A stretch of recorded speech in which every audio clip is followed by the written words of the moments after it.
little notes about the program tonight.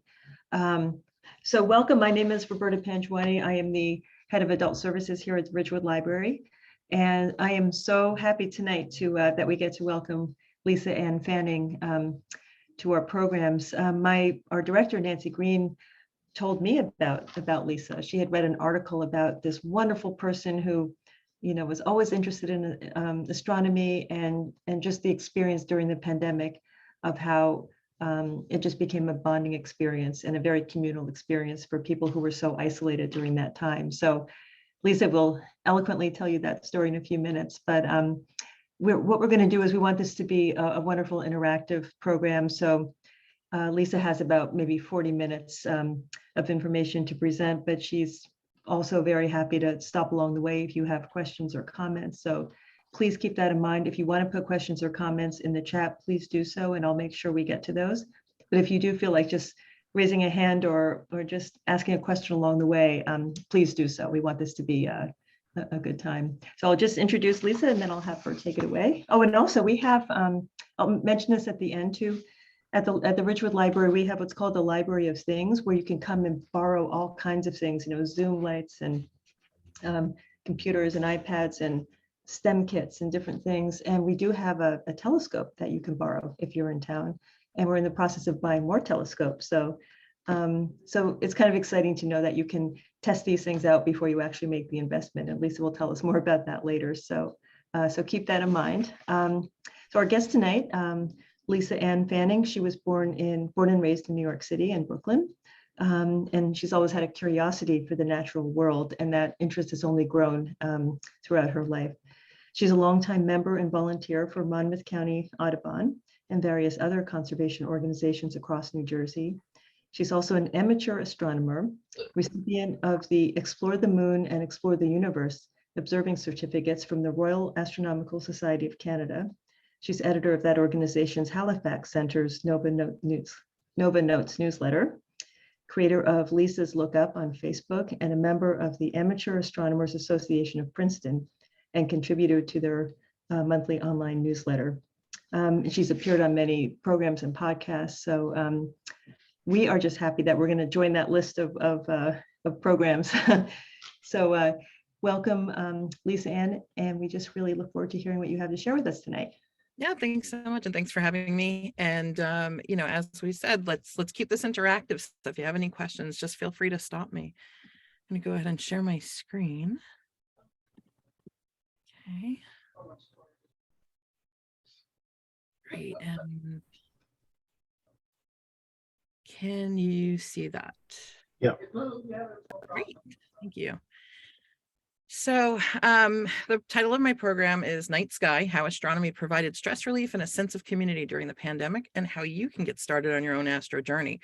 I thought about subtitling this Funny You Don't Look Canadian, because you'll hear a lot of Canadian influence on my work. I've been very lucky to have run into some folks. Robert Gaudette joins us, and he's up in, in New Brunswick, Canada.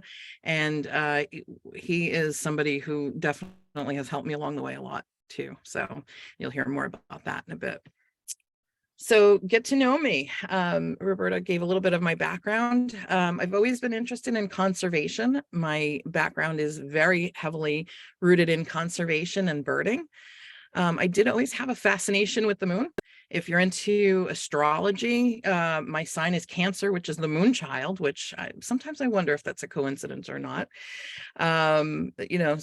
So I've just always had this fascination with the moon because my father was a fisherman and always talked about the effect of the moon on the tides. And, I thought if this thing that's hanging out in the sky can have so much power over the tides and the ocean, then there's something to it. So it's always been in the back of my mind about the moon. I always loved science and math from early on, but I took another path to Wall Street for my 9-to-5 job. I did move to Boston for 4 years for my career. And on the side, I did humpback whale surveys for the United States Coast Guard Auxiliary. I moved to New Jersey in 2005, where I met my husband, Rob, in 2010, while we were actually bird watching and chasing a rare sparrow in Cape May. He was the guy standing to my right, and the rest, as they say, is history. For the past 11 or so years, I have been a volunteer monitor for the beach nesting birds here in Monmouth County. So the piping plover and the least terns and American oyster catchers, if you're familiar with them. I'm a former associate naturalist for New Jersey Audubon and former field trip coordinator for Monmouth County Audubon. I'm still affiliated with those organizations. I do edit the newsletter for Monmouth Audubon as well as the website.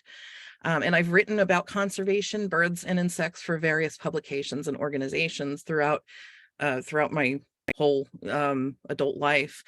And my ties to North Jersey, my husband's from Waldwick up in Bergen County. So he was a member of Fike. And so I became a member of Fike when I married him. And we have together become co-compilers for the Ramsey, New Jersey Christmas bird count, which is sponsored by the National Audubon Society. And that'll be coming up in December if you're interested. So you see, there's absolutely no astronomy in my background. I grew up in Brooklyn, light polluted skies. If I was lucky, I could go up to the roof of our 4-story apartment building and look out and see Coney Island and see the planes landing over JFK Airport. But that's about it. Couldn't see much more than the moon. So how did I get here? Well, in 2019, I had a bout with Lyme disease. I do have chronic Lyme disease still. And I was on treatment that made me very sensitive to the sun. So doxycycline gives you that sun sensitivity. So I couldn't go out. I couldn't do the things I love. I couldn't bird. I couldn't hike. And my husband, I was feeling blue. And my husband, Rob, said, hey, let's take out the scope and look at Saturn and Jupiter. And that for me was like the first spark. I saw Saturn's rings, and a lot of people describe Saturn's rings and Jupiter's moons as the thing that really sparks them into getting into astronomy. So I wanted to know more, and I purchased 2 books on Amazon. The first one was 50 Things to See on the Moon, because as I said, I've always had a fascination with the moon, and 50 Things to See with a Telescope. And the author of those books is John A. Reed. So now, I dabbled with the books a little bit. So now fast forward to 2020, the pandemic has people on lockdown and everybody's kind of looking for something to do. And come July, Comet Neowise is all over the news, and it starts to brighten to naked eye visibility. Well, that spark was reignited again. And so my husband and I we live down in Monmouth County. We would sneak down to the beach down in Belmar and, at 2, 3 o'clock in the morning and watch this comet. And we would go, we went quite a few times, and we would watch this thing brighten to the point where we could see it naked eye. So this became, sort of a source of anxiety relief. And it was a way to safely get out and enjoy nature because, here we are at 3 o'clock in the morning, there's nobody around while this pandemic is raging. So I really, really started to get interested in astronomy because I wanted to know more, what's a comet? I don't know anything about this. I have zero background. So I reached out to John and I asked him, how can I learn more? Like, how can I progress to the next level? And he happened to be teaching a course with the Royal Astronomical Society of Canada called Explore the Universe. And Explore the Universe gives you a subset of different categories. For example, moon phases, features on the moon, deep sky objects, stars, double stars, constellations, things that you have to go and check the box and observe to get your certificate. Now, if anybody knows birders, we love lists. We love lists. We love ticking lists. We love checking things off. So this style of learning definitely appealed to me. And they were teaching this course online, and you could still go today to the Royal Astronomical Society of Canada's YouTube page and check out those lessons and learn about each of those features. I definitely recommend it if you want a little more background of what's in the night sky. So I decided, okay, why not? I'm going to give this a shot. I had Lyme disease. I had concerns about my immune system. I staying away from people and was really looking for something. So I did it for about a month, and then come August, I loved the course and the support that I was getting so much that I joined RASC, and I was encouraged to join the center that John belongs to, which is Halifax Center. So that's my affiliation with Canada. I am not Canadian. I am 100% American, and never have I ever felt like an outsider. This organization was very, very welcoming to me, and very encouraging to get me involved. And they recognized that I was very enthusiastic and wanted to learn. So come September, I began attending the virtual astronomy club meetings with Halifax Center. And I would, like I said, I was very enthusiastic. In November, the Canadian Broadcasting CBC Radio was doing a feature specifically about the pandemic and people getting involved in astronomy. And Jenna Hines at the time was the outreach coordinator for RASC. And she recommended that the producers speak to me to talk about, this angle of how this American hooked up with this Canadian author and came to join the RASC. So that is the article that Roberta referred to, which gives a little bit of a background about how the pandemic contributed to the passion for astronomy.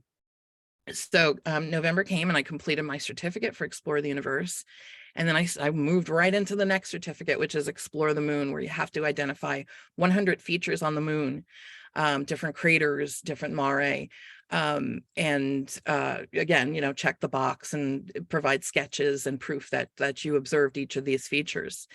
And then if you think back to December of 2020, we were all fascinated with the great conjunction between Saturn and Jupiter when the two planets were coming closer and then crossed. And that's how Lisa's Lookup was sort of born. This was the infancy stage. I started to do posts to encourage my friends. So I have all these birding friends. We have spotting scopes, we have binoculars, and they were getting frustrated because the parks were closed and lockdown continued. And so I started to share, like, go out in your backyard and look at this. Jupiter and Saturn are getting closer to each other. And I started encouraging my friends to, quote, look up. So I started doing these Lisa's Lookup posts, and I was sharing my photos. And there's a show called the Sunday Night Astronomy Show, which I'll talk a little bit more about at the end of my program. And they were also featuring my photos. So people started to get interested in my photos. In January, I was appointed co-editor of Nova Notes, which is our center's newsletter. And then in July of 2021, my friend said, these posts that you're doing about look up and what I should look for in the night sky, I realized they were getting shared all over the world. I found one of them that ended up in Australia. And this is my personal Facebook page. So my friends suggested, hey, you need to start like a dedicated page to this. And that's how Lisa's Lookup, Astronomy and More was born.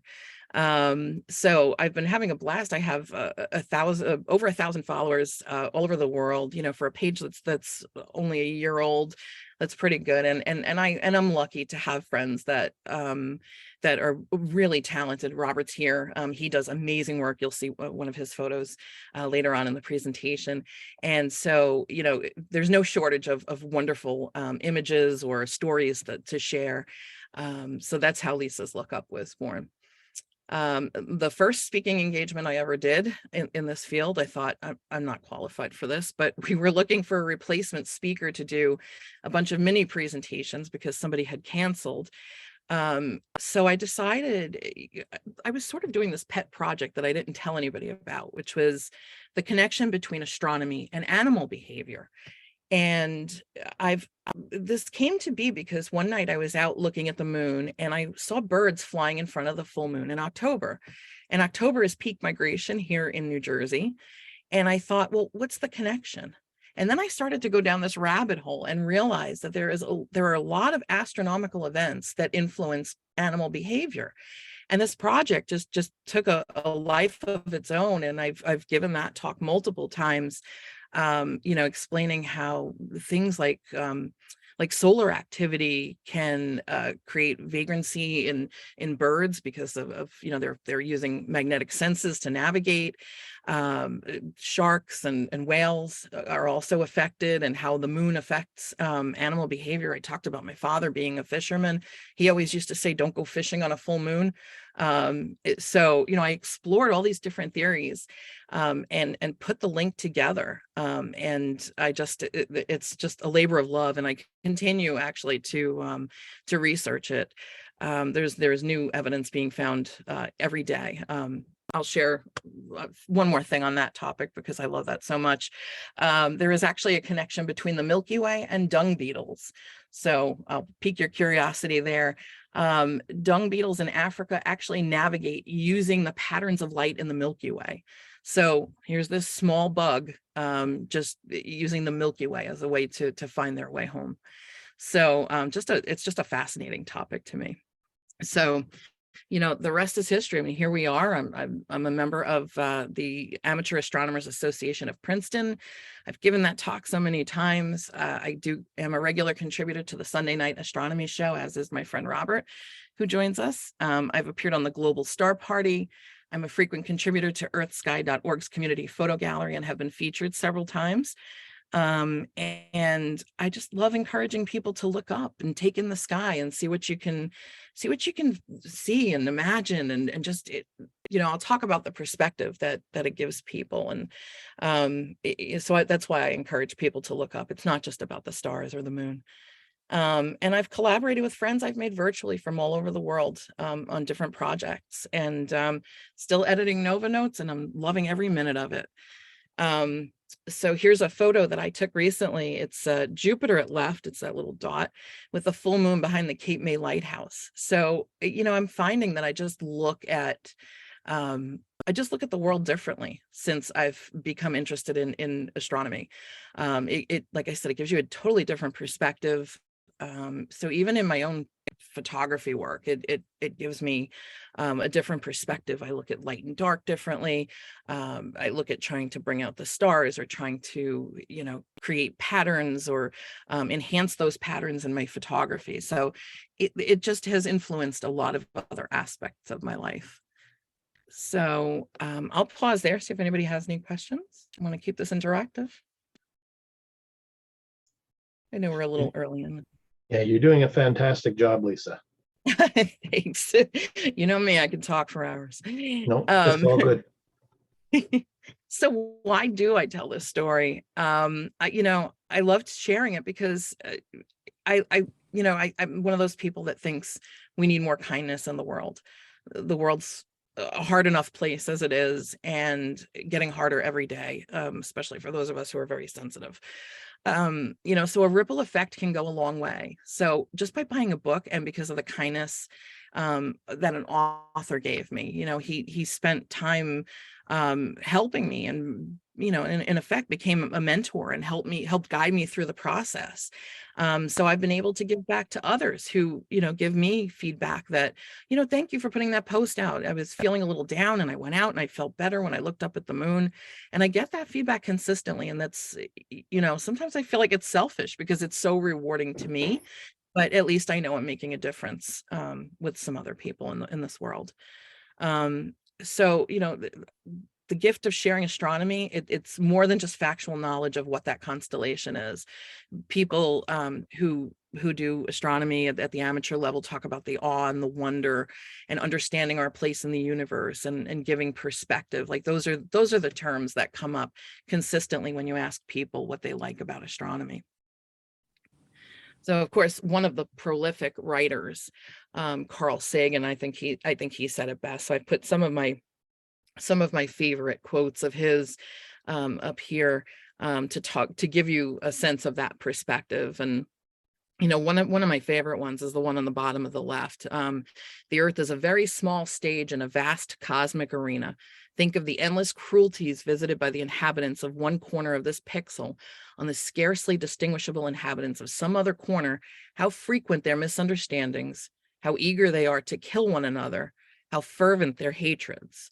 Think of the rivers of blood spilled by all those generals and emperors, so that in glory and triumph, they could become the momentary masters of a fraction of a dot. I want you to stop and think about that. I mean, that really sums up where we are in this universe. And of course, that's a famous picture on the right that Voyager took of the pale blue dot, or planet Earth. and just to give you some perspective of where we are in the universe. And I think a lot of people who start to study astronomy get that perspective, and it really does start to change your philosophies on life. It's like I said, it's not just about knowing a constellation. So it's been an incredible journey for me.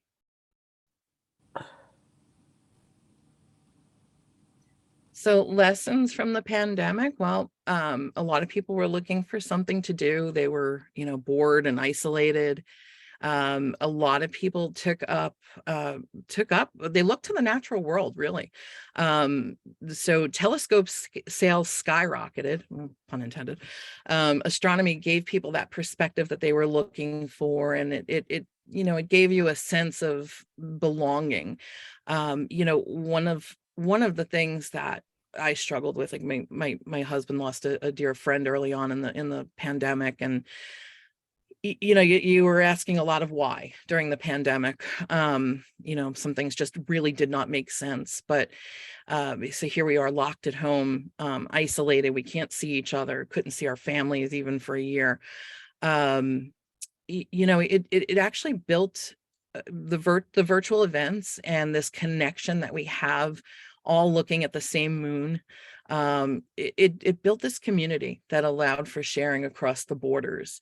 So I was very lucky to find this group of astronomy friends in Canada through both the Sunday Night Astronomy show and the Halifax Center of RASC, who became very dear friends. And not just not just talking about astronomy, we became friends. And there's a group of us that get together. We kind of come and go. I certainly come and go because life is busy at times, but on Wednesday nights we'd meet and sometimes just chit chat. We don't even talk about astronomy or astroimaging. Robert is a part of that, and it's nice to have that. I think that's something that we all crave during the pandemic. So I'll pause there. Any questions? Okay. So a lot of times I get, yeah, great. I have a quick question going back to that lovely photograph of the lighthouse. How did you know that's Jupiter? Is Jupiter present at a certain, if I'm digressing, is Jupiter present at a certain time of the year? It is. So right now it's up in the evening sky. So there are apps that you can follow. So if you want to, start like from the ground up, there are apps that you can, and I'll show a list of those apps later on in this presentation. And you can literally just take your phone and hold it up and see what that celestial body is. So consistently right now, Jupiter and Saturn are up in the evening sky, as is Mars, and Mars goes throughout the morning, and you start to know the rhythms as you follow it. So this particular photo, I was looking to get a photo of something interesting with the lighthouse and the moon. And then the clouds started to roll in, and this dramatic, picture emerged, and there's Jupiter just kind of peeking out over there on the left through the clouds. So this to me was more of a lucky shot than skill. But you do start to know the rhythms of the planets. Jupiter will soon be too low in the sky to see it. Probably end of December, early January. But Mars will become the main story in December. So as you follow some of these resources that I'll talk about, you'll know what to look for or get a sense of what to keep in mind. That's a great question. Thank you. Linda, you have a question? Linda? Yes, I can unmute myself. Yes, I have a question. I want to get a present for a 5-year-old who is very interested in earth science, the solar system, the oceans. Is there an entry-level astronomy book or book about the solar system for that age that would suck him in? There are. I do have a list of books. They're more geared toward adults, but the author that I mentioned, John Reed, does do some children's book. John A. Reed. Yeah, I read it. He does. He does write children's books as well. So he's a father of 3, and he was, during the pandemic, homeschooling. So he was creating these courses on his YouTube channel to go along with the books. So he has, I think, about 2 books specifically about like constellations and what to look for in the night sky, geared toward children. And he does say kids of all ages. So if you're an adult, it's a great book to follow along with. But he also has some books that are geared toward, like his wife wrote a book about, her name is Jennifer Reed. She wrote a book about animals in space. So animals that have gone up in the space shuttle or through the Soviet program that have been to space.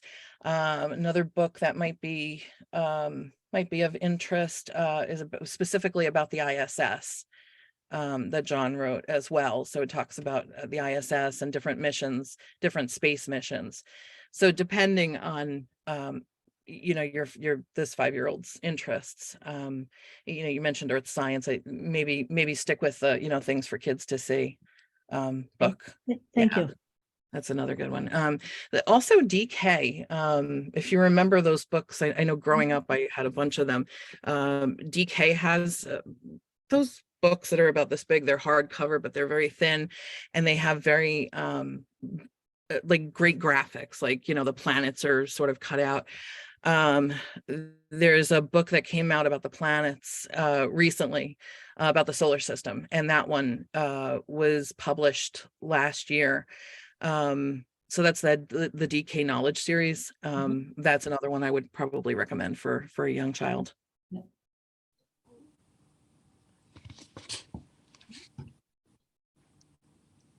All right. So advice for anyone. Yeah. The one about the question. planet is one of that DK series. Yeah, that's DK, the one about the solar Thank you. system. Yeah, thank you. It's Welcome. for a neighbor's child, so Harshatai Patel, I think, is the author of that one. Dr. Harshatai Patel. So advice for anyone looking to get into astronomy. The first thing I would recommend is find an astronomy club, find your tribe, right? Why? Because you gain knowledge just by listening to people passing along their knowledge. You'll meet people along the way who will help guide you. I mean, I've had so many people, it really does take a village, right? And so people all have their different skill sets, and they'll influence you and help guide you along the way. And then many clubs also loan equipment for you to try. As Roberta mentioned, luckily you have a library system that has that loans equipment as well. It has some telescopes. Telescopes are very expensive, and they're getting more and more expensive between the demand for them, because everybody wants to get into astronomy, as well as the fact that we have these supply chain issues. So you're very lucky to have that resource. But many astronomy clubs will also loan equipment. So if you're looking for something specialized, maybe an astronomy club near you might have a solar telescope. That's a very specific telescope that you use to look at the sun. You don't want to use a regular telescope to look at the sun, for obvious reasons. It could be very damaging to your health. And many clubs will also offer observing nights or star parties that you could just go and attend and look through different people's telescopes and, network with people and learn about not just the night sky, but also the equipment that you use. There are many targets that you could also see using binoculars, for example. People think you have to have a big fancy telescope. Some people are focused on two-eyed seeing, where they don't use any equipment at all. So you'll get to learn through the clubs, like, who has what skill set and who can help guide you. So I just did a quick Google of astronomy clubs in New Jersey. I came up with 11 on this goastronomy.com site. I do belong to Princeton, Amateur Astronomers Association of Princeton. They're a wonderful group. They meet at the university. They're doing a sort of a hybrid model right now, where they meet in person at the university, but they also do broadcast on Zoom. And they have really interesting speakers every month, and they do a newsletter, and they encourage people of all skill sets to contribute to the newsletter. And that's been my experience with other clubs as well. You know, people are just encouraging. It's really is a great environment. You know, I've had other hobbies where it's much more competitive, and people being much more, you know, cutthroat with each other about, you know, who has the best this or whatever. But I haven't encountered that in astronomy. I mean, people are people, I'm sure it's out there, but it's been a wonderful experience so far as the people I've encountered. So more advice, you know, start with general astronomy, observe the night sky and decide what you like, and then focus on that, because it can be very overwhelming. I think that's why I was intimidated by astronomy early on.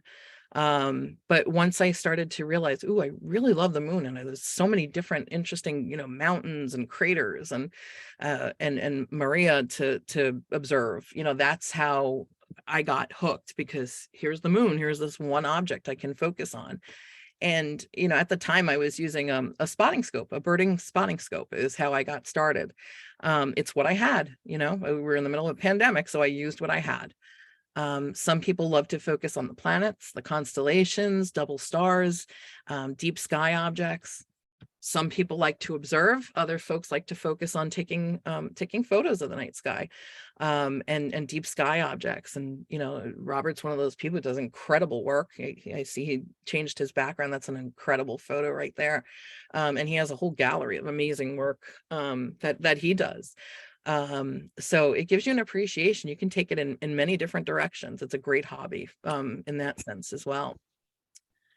You know, consider an observing program. And that will give your learning structure. I talked about how I need structure personally. I like to check the box and go down a list and have some structure about what I should be looking for.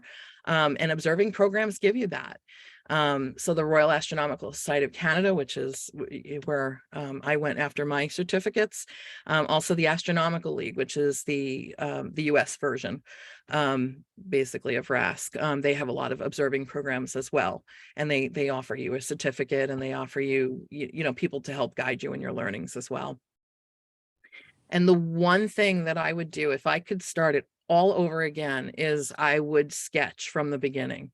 So I'm not an artist, as you can see there. I put one of my awful sketches there to show you, but it's a great way to record your observations, because it really forces you to look at what you are observing. So in this case, I was in the one on the left, I was sketching that particular phase of the moon. It looks like a first quarter, and trying to bring out some of those features. So you really have to pay attention to the way the light is hitting it. You know, and you get to learn that the way the light hits the moon one night, you'll see different features the very next night, because light is hitting it differently. And you know, it brings out the craters in a different way. So every night is different when you're observing. And I think I would have started sketching from the very beginning. You don't have to be Picasso, you don't have to be, you know, some great artist. It's all about just recording what you see and putting, you know, the visuals, you know, from your brain to your hand, and reinforcing your learnings.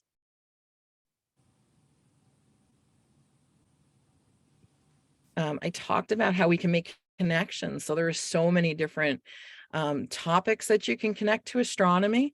So culture, this is a book that was just released by David Chapman and Kathy LeBlanc, Mi'kmaq Moons. So the Mi'kmaq Indians are the tribe that are in Atlantic Canada. And this talks about the seasons and the way that the Mi'kmaq Indians name the moons. You know, for example, there's the animal fattening moon just passed, and there was the mate calling moon. That's when the moose would do their calls to attract a mate. So, you know, culturally, a lot of the different native tribes were connecting what they saw in their environment with each season and each moon. And there are so many different lores and so many different stories that go along with the constellations. And it's just, you know, if you're interested in culture, you know, there's one aspect that you can explore. Of course, there's ancient mythology. So the Romans and the Greeks are responsible for naming many of our constellations. So if you're interested in mythology, that's another great way to get to know the night sky. If you're interested in the science side of it, what's a lunar eclipse? How does that work? Of course, there's a lot of history, and we're living in a great time where I think we're making history as well. So a lot of Artemis is supposed to be launching at 1 a.m. this morning, so we'll see if we're going to go back to the moon or not. I talked about astrophotography. So these are some photos from another friend of ours, Stefan Picard, who takes some wonderful photos. And nature, I talked about my connection of bird migration and the moon, and some of those other connections that I was able to make. So, there's just so many different directions you could take this hobby. It's wonderful. If you like to travel, astrotourism is very big right now. This is the hot industry. So I mentioned Stefan, and he runs a company called Cliff Valley Astronomy, and he just gave a talk about astrotourism and how it's one of the biggest growing industries in the travel industry. There's a case study out there for the 2017 eclipse. So almost 192,000 people traveled just to Wyoming to view the solar eclipse in 2017. And that gave the state a $63.5 million economic boost. That's just one state that was in the path of totality. So, that's think about that. So if you're interested in travel, that's another aspect that you can make a connection to. Rocket launches, space exploration, and citizen science. So, right now NASA is involved with many amazing programs. You can check out their website. For example, James Webb Space Telescope, they release new photos every single week to talk about, what the James Webb Telescope is discovering. And a lot of times you can go online and compare it to what Hubble, which was, cutting edge decades ago, what those images, so you can see how far the technology's come and how much we're learning. Not listed here, but also all the Mars missions. All of the images that NASA releases is public domain. So as long as you're not using it for commercial purposes, you can do whatever you want with those images. Myself, I have a side interest in stereoscopic photography, and there's a stereoscopic camera, or stereoscopic cameras, I should say, on the Mars rovers. So you can take those two images and put them together and create 3D images. So it's all public domain. You can just go out and use them for your own use. I put this map on the right there, NASA Wallops. If you follow them on either Twitter or Facebook or Instagram, did you know that you can sometimes see launches from New Jersey? So NASA Wallops will actually put these maps up when they have a launch going, and if it's going to be visible, to folks, they'll put this cone of how soon after the launch you can actually see the launch. So my husband and I we're in Monmouth County, so we're in the middle of the state there. We've stood out in our front yard and watched rockets go over our house. It's really neat to see. So any questions there before I jump into equipment? Okay. We talked about equipment, and it's really expensive. It's a big investment. I put this picture up. That's my husband and me. We are, that's our spotting scope. So that's how it all started. The same scope that we used for birding, we used for astronomy in the very beginning. So, I would say hold off on buying new equipment right away. A lot of people want to jump in. They want to buy a telescope. I know I was guilty of it. I went and bought a $300 telescope on Amazon, and it really wasn't all that it was cracked up to be. And unfortunately, that's a very common story. A friend of ours likes to say the best telescope is the one that you'll use the most. And that's true. So depending on what you want to use the telescope for, you want to understand what your goals are before you make that big investment. So, try two-eyed seeing at first, try binoculars if you have them, or invest in a pair of binoculars. It's certainly much cheaper than a telescope. Try out equipment. I think it's great that the library system offers that loaner equipment. That's amazing to me. Astronomy clubs also do that. I talked about star parties and observing nights. You can go and put your eyes to maybe 5 or 6 different types of telescopes, and that one works for me. You do want to consider what your goals are. Do you want to focus on the moon? Because maybe something small like a spotting scope does work. For the moon, it's perfectly fine. It does the job. But if you want to see like a nebula, if you want to see nebulas or Messier objects, you'll need something bigger, obviously, especially in the light polluted skies of New Jersey. And what matters to you? So weight, portability. I have since bought what I call my big girl scope. It's a Celestron Nexstar Evolution 8. It's a big scope. It weighs 60 pounds. I'm lucky that a lot of times my husband will want to come out and observe with me, because he does help me carry that out the door. We don't have a garage, so that thing comes in and out of the house with us. So if you buy something and you can't bring it out, then it's just going to sit there and it's going to be a point of frustration. And too many people give up the hobby because they buy the wrong equipment, or they jump in too quickly and buy the wrong equipment. I talked about Learn to Stargaze. That's John Reed. If he does a lot of reviews of equipment, and there are a lot of YouTube videos. So just, if there's a specific scope you're thinking about investing in, just, type in review of, and I promise you there'll be a list of videos or articles that come up reviewing the equipment. Unfortunately, there are a lot of telescopes that you can buy on Amazon that, they show this amazing, looks almost like the cover of National Geographic photo of Saturn. That's not what you're going to see. If you, not even with the scope that I own. It takes that's a lot of magnification, and you're not going to get these Hubble images from a typical telescope. And I think a lot of people go into buying telescopes with the wrong expectations because of the way that they market it, unfortunately.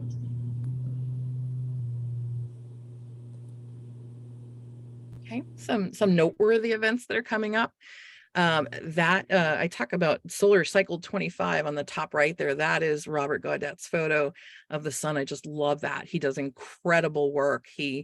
Robert, correct me if I'm wrong, but I think that's a loaner telescope, right? You're borrowing that from the club? Yes, that's the Meade Coronado PST 40 millimeter dedicated hydrogen alpha scope. Yeah. Yep. So that's dedicated to solar viewing, so that your typical telescope would not give you that image. It's a very specialized solar telescope, and it's safe. It's safe to use specifically for the sun. So solar cycle 25, we're early in the stages there of this next solar cycle. We're a few years in. And there has been a lot of activity. So I think it was even in the news around Halloween, like the sunspots made a smiley face. I think a lot of people might have seen that article. But here he's captured that beautiful prominence that's above the surface of the sun. And then you can see the filaments there on that picture that he took. So that solar activity all results in an increase of northern lights. So you're going to start to hear more and more reports of northern lights. Now, whether or not they'll make New Jersey, that's probably in our dreams, but you never know. I mean, there were reports where there were very strong solar cycles where they did go down as far south, I think, as North Carolina. So never know. Just pointing it out because it's something of interest. Also for people who travel, they ask me, like, when would be a good time to go to Iceland? Well, you're in a great solar cycle, so do it in the near future, or go to Canada, or someplace with very dark skies. Lisa, excuse me, where does one get these noteworthy events, and what filaments are you talking about? You said on the right? Yeah, the picture of the sun. So you can see the granularity of the sun there. So that's you know, there are different layers of the sun, and what this hydrogen alpha telescope does is it breaks down those different layers, and you can see where there's activity on the sun. Okay, I You can see. see the Okay. dark spots, and you can see some lighter spots as well, and those grains. Okay. And as far as the noteworthy events, so on the left, that's a chart that I publish on my Facebook page. So this is on Oh, Look Up. I do this every month. And I do a month look ahead. So I'm about to, you're getting a sneak peek here of the December list. I'll be posting this in the next few days. And what I like to do is put the basic things. I don't want to put things that are going to be frustrating to people. So, you know, if it's hard to see, you know, I might note that as a challenge. But what I try to do is I try to emphasize the things that maybe you can go out and see with binoculars, or look with your naked eye. So that last column on the right, where it says seeing tools, that gives you a key to things that you could just, you know, step out of on your back porch and take a look up and see Saturn and Jupiter near the moon, or whatever the case may be. So I try to break it down and try to make it encouraging for people, you know, to be able to jump right in and do it, and not be intimidated. And you can always reach that's out to me from the page. I answer questions all the time, so I'm very happy to do that. that's really brilliant. That's a You know, great it's all tool. about taking the intimidation out. Like I said, astronomy Yeah, is an this extremely really does. intimidating. That was Thank brilliant you. of you. Yeah, that Thank was you. I mean, really, because it's I know, overwhelming. absolutely, absolutely. And Yeah. that's how the page Not in was a bad born, you know? way. I mean, Right. it's not overwhelming in a bad way. It's just hard to know where to Mhm. hone in. Thank you. No, absolutely. And that is how this page was born, you know. Do things in little bite-sized chunks, make it easy for people, you know, it's a step, you know, you nail down one skill, you move on to the next. It doesn't have to be this Right. big, you know, And this is we're on not Lisa all Lookup? physicists. Yeah, that This is chart on on the the left, face. yes. Okay. Yeah, it's on the Facebook page. I also do post it on my Instagram and Twitter. You can find me at Ruby Moonbeams. My husband made up that name. So at Ruby Moonbeams on Instagram, Twitter, and Facebook will get you to this chart and some of my photos. But I definitely recommend that you follow Lisa's Lookup, because that's where I post articles and some other features that I'll share in a bit. So, and another thing that's coming up, we're returning to the moon, supposedly at 1 o'clock after many delays. We are going to try to resume the Artemis program. So at 1 a.m. this morning, phase 1 of Artemis is going to launch. This is sort of a dress rehearsal before we start sending people to the moon. But in the third and fourth phases, we're going to be sending folks back to the moon, and the first woman is slated to be walking on the moon. So a very, like I said, a very exciting time to be alive. And then I'd be remiss if I didn't talk about something to look forward to. In 2024, we've got another total eclipse of the sun coming up in 2024. New Jersey, unfortunately, is not on the path of totality. So if you want to see this, you'll have to go to Vermont or upstate New York. I plan to hopefully come up to you where you are, Robert, in New Brunswick. So see you then. So you know, this is going to be something that people are going to be very excited about. And I think, you know, it based on how people, you know, traveled in 2017 for that eclipse, I think we'll be seeing the same thing again, because there's already excitement generating over this. All right, any questions there before I jump into some resources? And do you have handouts for your resources also? Lisa, a lot of people are really interested in getting a list of your books that you have here.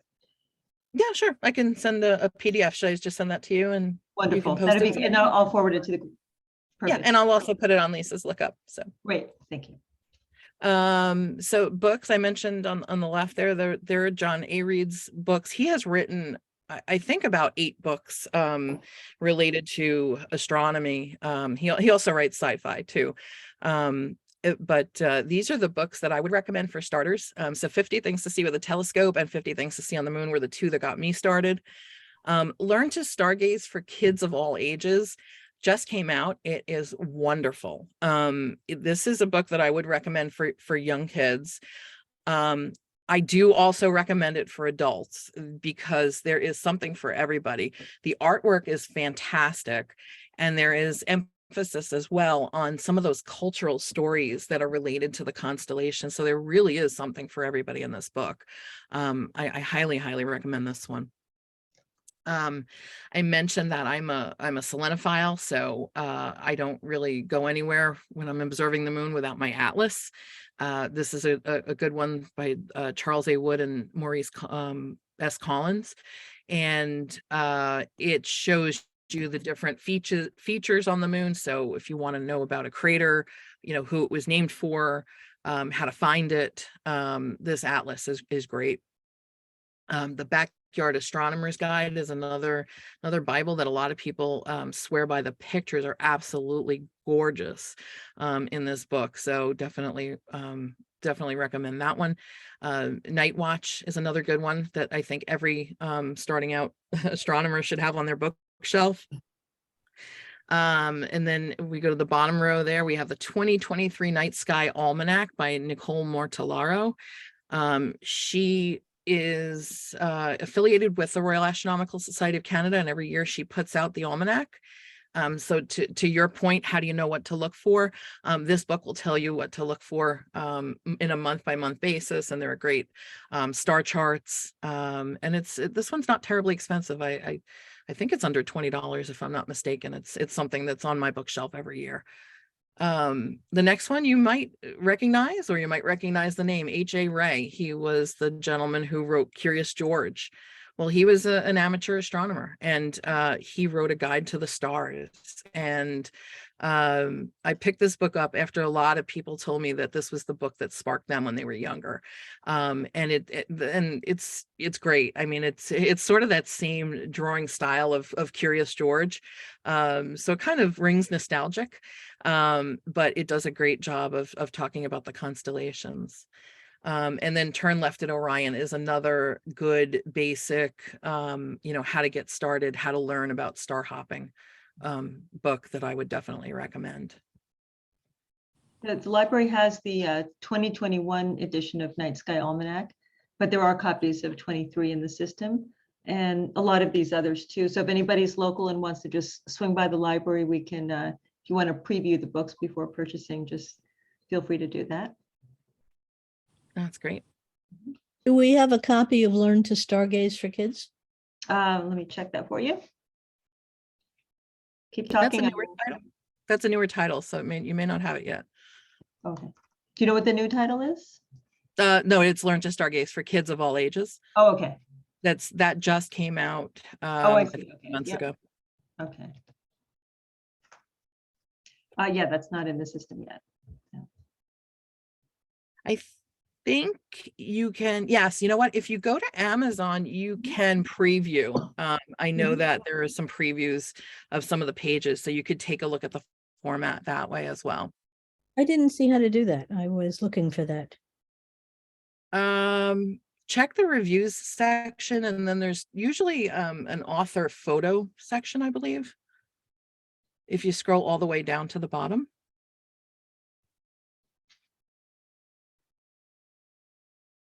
Oh, I see a page or two. Yeah. Thank you. Welcome. Because as I say, I'm still looking for something for my neighbor kid. Yeah, this might be a good one. And I'm going to request that our children's department purchase a copy of that. So we'll have it in the collection, and you'll be able to preview it. Okay, And thank you. Although I'm have to do something in the next few days. But I'm sure other people will want to see it. This is a great, I love that you included the H.A. Rey. That's wonderful. It's Yeah. a classic, and so many people have told me this was how they got started. Yeah. So for online resources, there are tons of great websites and YouTube channels. I talked about NASA. NASA doesn't just have one website. NASA does tend to have multiple websites. based on different programs that they run. So they'll have for example, a James Webb page that's dedicated to the James Webb work. They have a Mars page, they have a moon page, and just tons and tons of information and photos that as I mentioned are public domain that you can work with. And people do a lot of work, and they do a lot of citizen science work, and through a lot of the NASA data that you can download. So I definitely recommend, like, poking around there if it's a rainy day, or if we're heading into some snowy weather, poking around that website, because there's a lot of good stuff on that page there. On the bottom there, YouTube, I mentioned Learn to Stargaze. If you're in the market for a telescope, he loves talking about telescopes and reviewing telescopes. If you're interested in looking at beautiful photography, Astro Backyard is an incredible astrophotographer, and he talks about the basics, and that's something that is way over my head, but I have such an appreciation for what goes into astrophotography. Robert does some amazing work, and the time and effort that goes into that, and fighting with clouds and fighting with with the weather, and just I have such an appreciation for how these beautiful photos are made. Spaceweather.com, if you're interested in some of the solar activity that's taking place. Spaceweather will give you a daily report on what flares are there, whether or not there are prominences growing. This is great for news about the sun. If you're a selenophile like myself, Moon Giant is my go-to. Tells you the different phases, and gives you a lot of information about the moon specifically. I mentioned Earth Sky. They have great articles, and that community photos section. Many of my friends contribute to that. So it's, very, I like to say, very accessible information.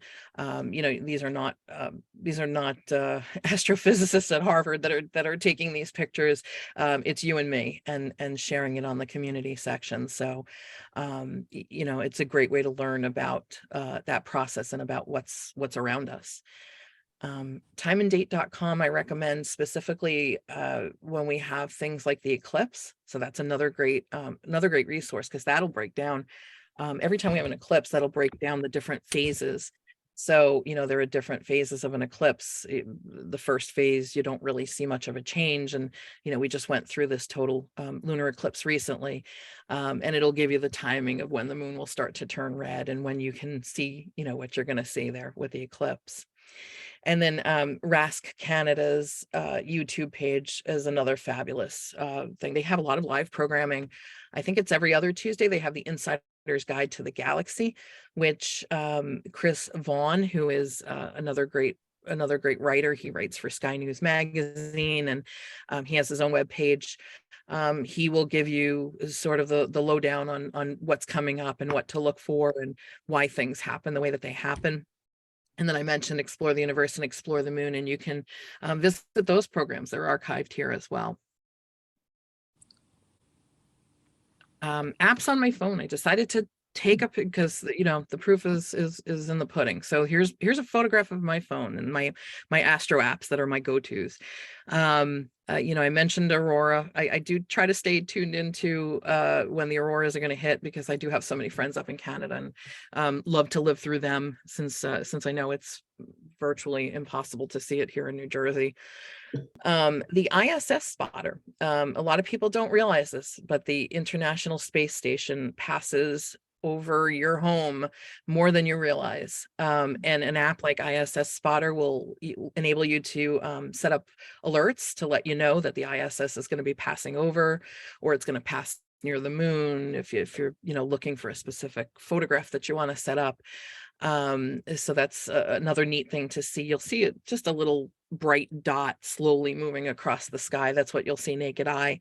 If you have binoculars or a telescope, you can sometimes make out the solar panels and the shape of the ISS, which is like such a thrill, to think here are 6 or 7 astronauts crammed in that ISS, just passing 250 miles above us in space, in the beginning of space. To your question earlier, how do I know what I'm looking at? So 2 apps that I recommend. Skyview is one that I use. It has, it doesn't have a whole lot of information. It gives you very basic information. So it's a great beginner app to just kind of hold up to the sky and say, oh, okay, that's Jupiter or that's Mars. Stellarium is my favorite. Stellarium is a planetarium software. Skyview, by the way, I think it's like $3 or $4, and then there's like, a pro version that doesn't have ads or whatever. So that one's relatively cheap. Stellarium is free. So this is shareware, and it's totally free, and it gives you a lot of information. So if you click on the object, it will actually give you information. Let's say you click on the moon, it'll give you information about the moon, give you background information. It'll tell you how far it is tonight. And the other good thing about Stellarium is you can look at historical. So let's say you want to look at what the sky looked like the night you were born. You can plug in a historical date. You can also project ahead. So, if you know that you want to see something while you're on vacation, you can put that date in and see what the layout of the sky will be in the future as well. So definitely recommend that. And it has a lot of features. I could do a whole hour on Stellarium. If you're looking through binoculars, here's what your view will look like. If you're looking through a specific telescope, you can train it as well to so that you know what it's going to look like through your telescope lens.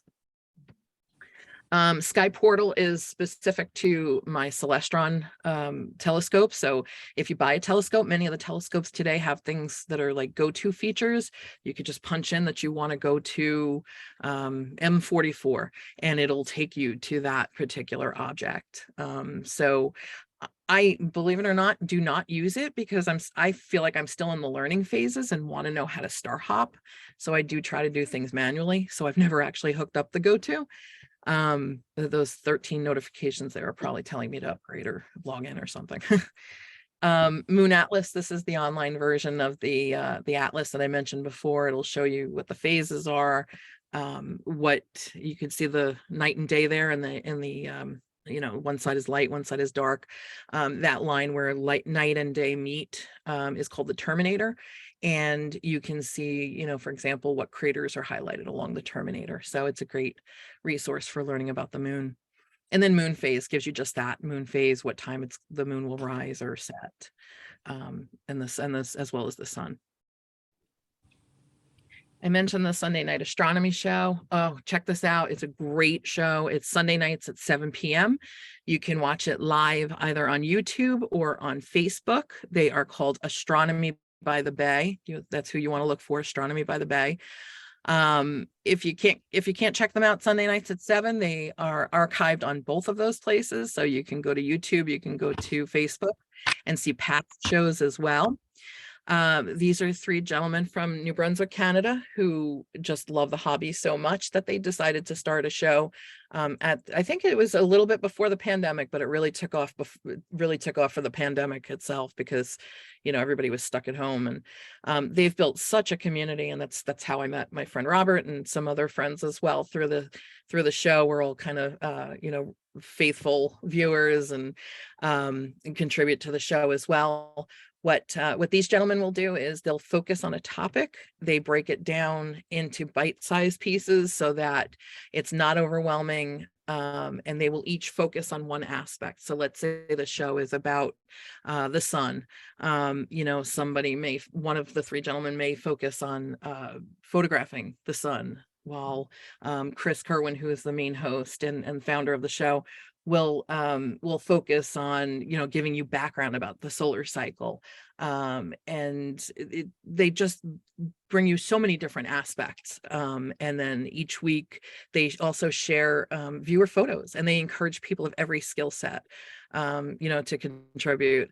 And it's a wonderful show because, again, it's geared to beginners. It's made to take the intimidation out of astronomy, so they do a fabulous job, so I had to plug them. And then finally, that brings me to Lisa's Look Up Astronomy and More. So on Wednesdays, we do something called What's It Wednesday, where we take one concept and explore it and break it down just to kind of, what is it? Just that. And then monthly, I do put up that chart showing what you could see in the night sky in the upcoming month. So you can find me at Lisa's Look Up Astronomy More, or put in Ruby Moonbeams at Ruby Moonbeams on your Facebook search engine bar there. And with that, I'll just continue to tell you to look up. And thanks for having me. Thank you. This is wonderful. That was so Just inspiring. My wonderful. goodness. Thank you. Thank That is you. that's a fantastic list of resources. It really is. Yeah. And just, I think what makes it so it really resonates because it's such a personal story and it's very accessible. And I love that you had this passion since you were so young, and then you became, like you became like a somewhat, I guess it's an avocation, right? You would say, because it's higher than a hobby for you. Yeah, definitely. I mean, it's a labor of love, but it doesn't feel like work. I was, having this conversation recently with my husband. I'm like, I get off of my 9-to-5 job, which is so stressful. And I sit down and I if I'm editing or if I'm writing, I'm working with what I love. So it feels, it's relaxing, believe it or not. It's relaxing work, if there is such a thing. And your enthusiasm Oh my gosh, yes. It's so infectious. Thank you. Really, thank you so much. Appreciate Perfect. that. Thank you. Were there Really, any, really wonderful. Were there any other questions for Lisa before? And also you'll send us the list. And for those who, I took a quick screenshot of the apps. Will that be on the resource list, or do you want me to send those along to people? Yeah, absolutely. I can put that together and send that to you. Okay, so that's all on I'm in the App Store. I'm on iTunes and Google Play on Correct. Samsung. It's all okay. That's Perfect. correct. Okay, all right. Thank you, Yeah, Roberta. Stellarium is the only one that you would have to go directly to their website Okay. to do. And then I think Yeah. Robert had a suggestion of Sky Safari, is it? Yeah, Sky Safari he mentioned, yeah. And also I Yeah. want to welcome Jim Wright. I don't know if Jim is still on the call. Jim is, yeah, we all know Jim, right? And he's done We programs. all know Jim. Author and famous birder, so it's always great to have our like-minded folks here. Good. Well, thank you so much. And please, if you want to look at any of the books that Lisa mentioned, or stop by and borrow the telescope, or and Lisa, I'm going to get some of your suggestions for the others that we're going to purchase for the library. Sure. Yeah, Definitely. Yeah, and if anybody has any questions, just reach out to me. You can message me through Lisa's Look Up, and that comes straight to me. Great. I'm hopping on Facebook as soon as I hang up here. Me too. I'm going to hang up and go on Thank Facebook. you. Bye. Thank you. Thank you so Thank much, you. everyone. Thanks for coming. We'll see you soon. Thank you, Lisa. Thanks so much. Bye-bye.